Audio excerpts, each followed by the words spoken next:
बहू लाई दहेज में अपनी बहन। किसी ने सच ही कहा था कि ईश्वर सभी जगह नहीं हो सकते, इसलिए उन्होंने माँ बनाई है, और माँ हर वक्त आपके साथ नहीं हो सकती, इसलिए उन्होंने बहन बनाई है। इसी तरह आज की हमारी कहानी है दो बहनों की, जो अपनी माँ विमला के साथ रहा करती थी। उनमें बड़ी बहन का नाम अंजलि और छोटी बहन का नाम नंदिनी था। अंजलि और नंदिनी में बस 2 साल का ही अंतर था। वो दोनों बहनें बिल्कुल सखी सहेली की तरह रहा करती थी।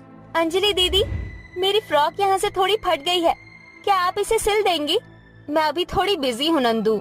सिल दो ना दीदी, वैसे भी कुछ दिनों के बाद तो आपकी शादी हो जाएगी और आप हमें छोड़कर अपने ससुराल चली जाओगी। तब कहाँ मैं आपसे कोई काम कराऊंगी। अच्छा बाबा ठीक है, चल अब ज्यादा इमोशनल ब्लैकमेल मत कर। इसी तरह उन तीनों माँ बेटियों का जीवन हंसी खुशी बीत रहा था, और देखते ही देखते अंजलि की शादी का दिन आ गया था।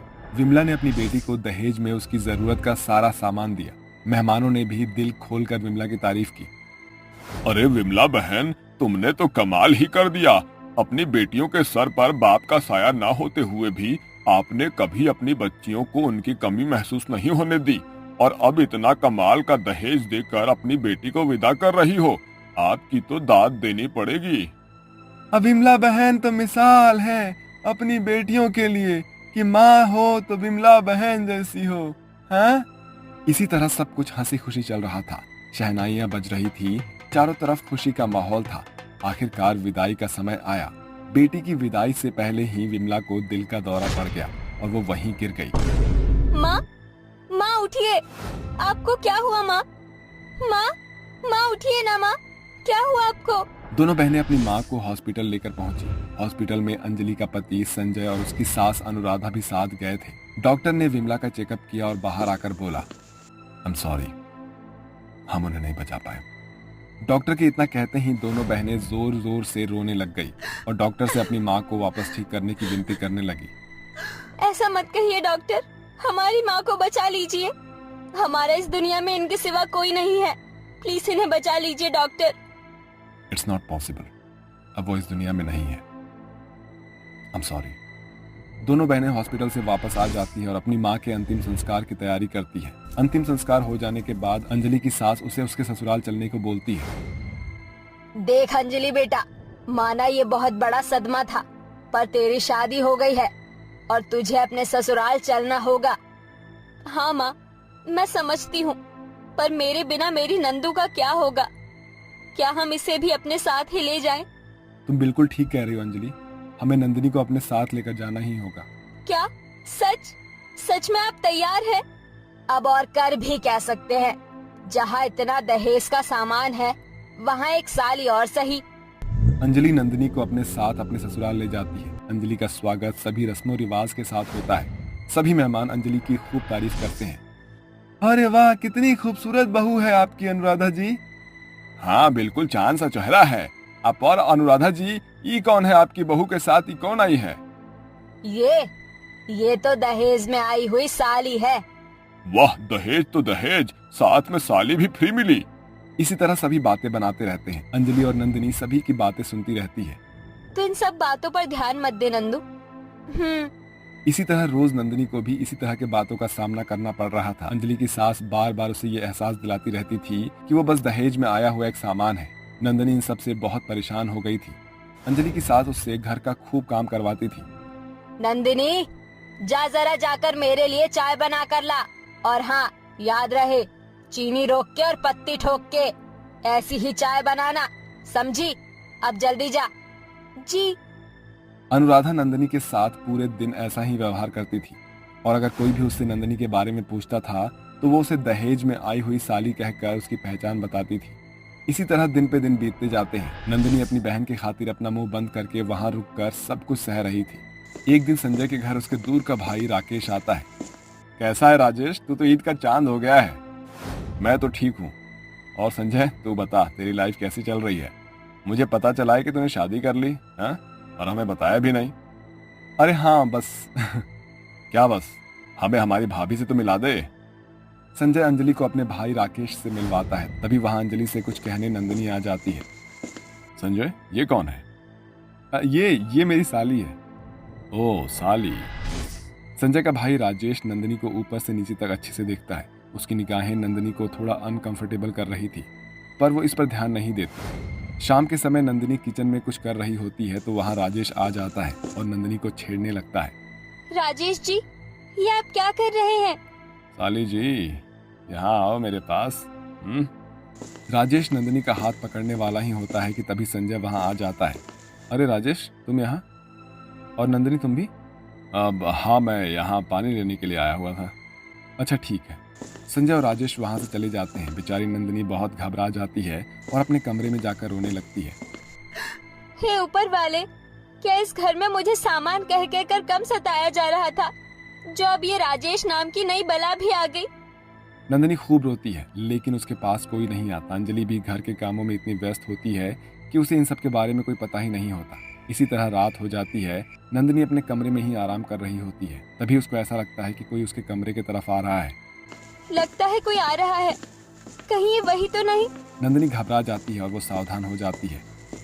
नंदिनी, उस वक्त तो तुम मुझसे बच गई, हाँ? और अब तुम्हें मुझसे कौन बचाएगा? बोलो। चले जाओ, वरना अच्छा नहीं होगा। मेरे पास आ जाओ नंदिनी। जैसे ही राजेश नंदिनी की तरफ बढ़ता है, नंदिनी अपने कमरे से एक गुलदस्ता उठाकर उसके सर पर मार देती है और वहां से भाग जाती है। राजेश भी उसके पीछे भागता है। नंदिनी के चीखने चिल्लाने और भागने की वजह से घर वालों की नींद खुल जाती है और जब वो नंदिनी के कमरे में जाकर देखते हैं तो वहां पर कोई नहीं होता। नंदिनी, नंदू, कहाँ है मेरी बहन? अरे वो सामान, मेरा मतलब तेरी बहन, यही कहीं होगी। खबरदार माँ जी, अगर मेरी बहन को सामान कहा तो कहाँ है वो? अरे यही कहीं होगी, तुम चिंता मत करो। नंदू तू कहाँ है? वहीं दूसरी तरफ नंदिनी सड़क पर भागती हुई एक युवक से टकरा जाती है। नंदिनी के पीछे राजेश भी भागता है। मदद करो, मदद करो, प्लीज मेरी इस आदमी से बचने में मेरी मदद करो, ये मुझे छेड़ रहा है। कौन आदमी? यही जो मेरे पीछे पड़ा है, ये नीली शर्ट वाला। कौन है तो? मेरे रास्ते से हट जा, यहाँ से चला जा, वरना अच्छा नहीं होगा। मैं तुझसे नहीं डरता। और हाँ, क्या कर लेगा तू? वो आदमी राजेश को पकड़कर उसको खूब मारता है। उसके बाद वो नंदिनी से पूछता है, आप ठीक तो हैं? हाँ, आपका शुक्रिया। ये तो मेरा फर्ज था, miss Nandini. Oh, miss Nandini. अच्छा नाम है। मैं विजय हूँ। Hello, nice to meet you. मुझे भी मिलकर आपसे अच्छा लगा। आपका घर कहाँ है? चलिए मैं आपको घर पर छोड़ देता हूँ। नंदिनी घर जाने के लिए सोचती है। इतने में ही अंजलि और संजय उसे ढूंढते हुए वहां आ जाते हैं। नंदू, तू यहाँ है? तू ठीक तो है ना? तू यहाँ क्या कर रही है? और ये कौन है? रिलैक्स दी, मैं ठीक हूँ। ये राजेश मुझे छेड़ रहा था, इससे इन्होंने मिस्टर विजय ने मेरी जान बचाई। नंदिनी अंजलि को पूरी बात बताती है और वो गुस्से से आग बबूला हो जाती है और वो राजेश को पहले एक करारा थप्पड़ लगाती है और फिर उसे पुलिस के हवाले कर देती है। घर आकर अंजलि नंदिनी से पूछती है, नंदू, क्या तू उस इंसान को पसंद करती है जिसने तेरी जान बचाई? नंदिनी शर्मा जाती है और कुछ बोल नहीं पाती। अंजलि समझ जाती है और अगले ही दिन अंजलि विजय के घर नंदिनी से शादी का प्रस्ताव लेकर पहुंचती है। विजय भी नंदिनी को पसंद करता है और उन दोनों की शादी भी धूमधाम से हो जाती है। नंदिनी, आज मैंने तेरे ऊपर से दहेज में आई साली का बोझ उतार दिया। इसलिए तो कहा जाता है कि ईश्वर सभी जगह नहीं हो सकते हैं, इसलिए उन्होंने माँ बनाई है। और माँ भी हर वक्त हर जगह नहीं रह सकती, इसलिए उन्होंने बहन बनाई है। अमीर ऐना के घर में पार्टी का माहौल छाया हुआ था। चारों तरफ बड़ी चहल पहल थी। किसी के चेहरे चमक रहे थे तो किसी के महंगे कपड़े। वहीं फीके पुराने कपड़े पहने गरीब अविका मेहमान नवाजी में नौकरों की तरह इधर उधर नाच रही थी। वेल डन अविका, मेरी प्यारी बहन, आज तूने मुझे इम्प्रेस कर दिया। आई नो वेरी वेल कि मेरी गरीब बहन मेरे गेस्ट का अच्छे से खातिर भाव करेगी। तू इसी लायक है। ऐना को उस गरीब को नीचा दिखाता देखकर उसकी सहेली प्रीशा उससे पूछती है, ऐना ये तुम्हारी बहन है क्या? बिकॉज तुम दोनों के फेस में बहुत सिमिलैरिटी है। बिल्कुल भी नहीं, ये बहन जी मेरी बहन नहीं है बस। ये सुनकर गरीब अबिका की आंखों में आंसू भर जाते हैं और उसका सर जमीन में गड़ जाता है और वो पुराने दिनों में खो जाती है। सीता और देवानंद की दो बेटियां हैं, ऐना और अविका, मगर दोनों के हाव भाव में जमीन आसमान के बराबर फर्क है। अविका का स्वभाव सागर जितना शांत है, वहीं ऐना ख्वाबों की दुनिया में जीने वाली लड़की है। खास तौर से उसे सलवार सूट से सख्त नफरत है। पिताजी, मैं कैसी लग रही हूँ? सीता, सीता कहाँ हो तुम? अजी क्या हुआ? घटाओ की तरह क्यों गरज रहे हो? ध्यान कहाँ है तुम्हारा? समझाओ ऐना को, बाप की बशूट पहनकर घूम रही है। अरे संस्कारी लड़कियों वाले एक भी लक्षण नहीं है अविका में। अपनी बड़ी बहन की बड़ाई सुनकर ऐना चिढ़कर बोलती है। अविका अविका अविका, जब देखो आप दोनों अविका के झूठ मूठ के संस्कार की वाहवाही करते हो, इसीलिए कि वो सूट सलवार पहनती है और भोर की भजन के 4 बोल गाती है, इसलिए वो संस्कारी है और मैं नॉन संस्कारी। मेरी खुशी सभी को खलती है। अपने मन की भड़ास निकालकर ऐना अपनी बहन को आंख तड़ेते हुए अंदर चली जाती है, जिसे देखकर अविका बोलती है। पिताजी, ये जरूरी तो नहीं कि सभी की सोच पसंद एक जैसी हो। ऐना को मॉडर्न कपड़े पहनने का शौक है। अगर वो इन कपड़ों में खुश है तो हर्ष की क्या बात है। अविका की सयानी बातें देवानंद के दिल में घर कर जाती है। वहीं ऐना के मन में अविका के खिलाफ तेजी से जहर घुलता जा रहा था। दिन ढलते गए, जिसके साथ दोनों बहनों ने एक साथ 12वीं की पढ़ाई पास की। फिर एक दिन, सुनो जी, हमारी दोनों बेटियां बड़ी हो गई है, अब इनके हाथ पीले कर देने चाहिए। अरे भाग्यवान, तुमने तो मेरे मुंह की बात ही छीन ली। अरे कल पंडित जी 2 तस्वीर देकर गए हैं। ऐना, अविका, यहाँ आओ तो। जी पिताजी, आपने बुलाया? तुम्हारी शादी के लिए बड़े ही अच्छे घर से रिश्ते आए हैं। लड़के वाले बलिहारी गांव के बसिंदे हैं। ये सुनकर ऐना का चेहरा फीका पड़ जाता है और वो मन में बोल पड़ती है। ओहो, अगर ये शादी हो गई तो मेरे शहर जाने के सपने पर पानी फिर जाएगा और मैं इन गांव के गवारों के बीच फंसकर रह जाऊंगी। कुछ सोच है ना, कुछ सोच। सॉरी पिताजी, मगर मैं अभी शादी के झंझट में नहीं पड़ना चाहती। मैं शहर जाकर कॉलेज करना चाहती हूँ। उसके लिए मुझे पैसे चाहिए। बस है ना, बहुत हो गया। हमने तुम्हारी हर जिद मानी, मगर ये ढीठपन नहीं चलेगी। चुपचाप शादी करो और ससुराल जाओ। देख है ना, तेरे गरीब पिता के पास इतना पैसा नहीं है कि शहर में तेरी पढ़ाई लिखाई का खर्चा उठाऊं। एक अरसा हड्डियां गलाकर मैंने तुम्हारी शादी के लिए फिक्स डिपॉजिट डाला था और ये पैसा शादी में लगेगा। पिताजी, अगर ऐना शहर जाकर अपनी किस्मत आजमाना चाहती है तो जाने दीजिए। और वैसे भी शादी के लिए कौन सी उम्र भागी जा रही है। आप मेरी शादी के पैसे मेरी बहन को दे दीजिए। देवानंद को अपनी बेटी अविका के कहे पर आंख बंद करके भरोसा था, क्योंकि अब तक के उसके फैसले घर के लिए कारगर साबित हुए थे। मगर अविका अपनी छोटी बहन ऐना पर जान छिड़कती थी। इसी कारण इस बार वो चूक गई। इसी कारण माँ बाप और बहन को झूठी आस में बांधकर ऐना सपनों के शहर मुंबई आ पहुंची। शहर की चकाचौंध देखकर ऐना की आंखें चमक उठी। आखिर यहाँ आना ही तो उसकी आरज़ू थी। वाओ, सुना तो था कि शहर के लोग मॉडर्न माहौल में जीते हैं, मगर आज देख भी लिया। ऐना की आंखों पर बस किसी तरह से अमीर होने की होड़ हो गई थी। उसका जिद और उसका फितूर बन गया था, जिसके लिए उसने पढ़ाई लिखाई को परे रखकर जुआ, लॉटरी और सट्टेबाजी का रास्ता चुन लिया। किस्मत ने उसका साथ दिया और उसे एक बड़ी रकम की लॉटरी लग गई और कुछ ही महीनों में उसके पास बंगला, दौलत, शोहरत सब कुछ आ गया। वहीं दूसरी तरफ देवानंद ने दम तोड़ दिया और हालत बद से बदतर हो गए। अरे अविका, तू खाली हाथ क्यों चली आई? माँ, बनिए ने राशन देने से इनकार कर दिया। किस्मत ही हमसे रूठ गई है माँ। चल बेटी, अब इस गांव में हमारी दाल रोटी नहीं चलने वाली। शहर चलते हैं, तेरी बहन के पास। हालातों की मारी गरीब माँ बेटी ने सामान की गठरी माथे पर धरकर शहर ऐना के पास आ गई, जहाँ अमीरी के नशे में मगरूर ऐना सभी को अपने पैर की धूल समझने लगी थी। आओ आओ मेरी सो कॉल्ड संस्कारी बहन, ऐना के अपार्टमेंट में तुम्हारा स्वागत है। अरे ऐना बेटी, ये खबरदार बुढ़िया, जो भूले बिसरे रिश्ते में बांधने की कोशिश की, अब मुंह उठाकर आ ही गई हो तो भगा तो सकती नहीं हूँ मैं तुम्हें।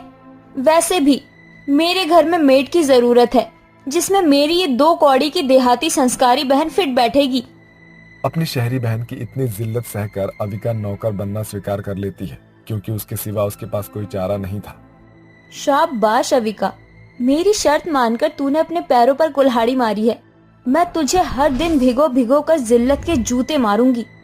दिन बीतते गए। अविका सूरज उगने के साथ उठकर सारा दिन अपनी शहरी बहन के इशारे पर नौकरों की तरह नाचती रहती थी। दिन भर के दौड़ धूप के बदले उसे कभी पेट भर खाना मिलता तो कभी वो भी नहीं मिल पाता। ऐना हर दिन शॉपिंग पर लाखों रुपए खर्च करती थी, वहीं अविका को फटे पुराने सूट में ही गुजारा करना पड़ रहा था। पता नहीं किस मिट्टी की बनी है मेरी ये कमबख्त बहन, जो इतनी जिल्लत सहने के बाद भी इसके कानों पर जू तक नहीं रेंगती। अब मुझे कुछ बड़ा करना होगा। कुछ देर बाद अविका, अविका, अरे ओ मेरी बहरी बहन, कहाँ मर गई? हाँ है ना, तुमने बुलाया? कान खोल कर सुन, कल मैंने घर में ग्रैंड पार्टी रखी। ध्यान रहे मेरे किसी भी गेस्ट को कमी नहीं होनी चाहिए, ठीक है ना? अरे अविका तो क्या, अब तू भरी महफिल में नौकर बनेगी? चल बेटी, गांव लौट चलते हैं। ये मारी रोटी खाने से इज्जत की मौत भली। नहीं माँ, अगर मेरे नौकर बनने से मेरी बहन के मन की रंजिश मिटती है तो भी मुझे मंजूर है। अगले दिन पार्टी में अविका नजरें झुकाए झूठी हंसी हंसते हुए सभी की मेहमान नवाजी करती है, मगर इतने पर भी ऐना का मन नहीं भरता। अरे ओ नौकरानी, चल जल्दी से ये फर्श साफ कर अभी। जी ठीक है मैम साहब।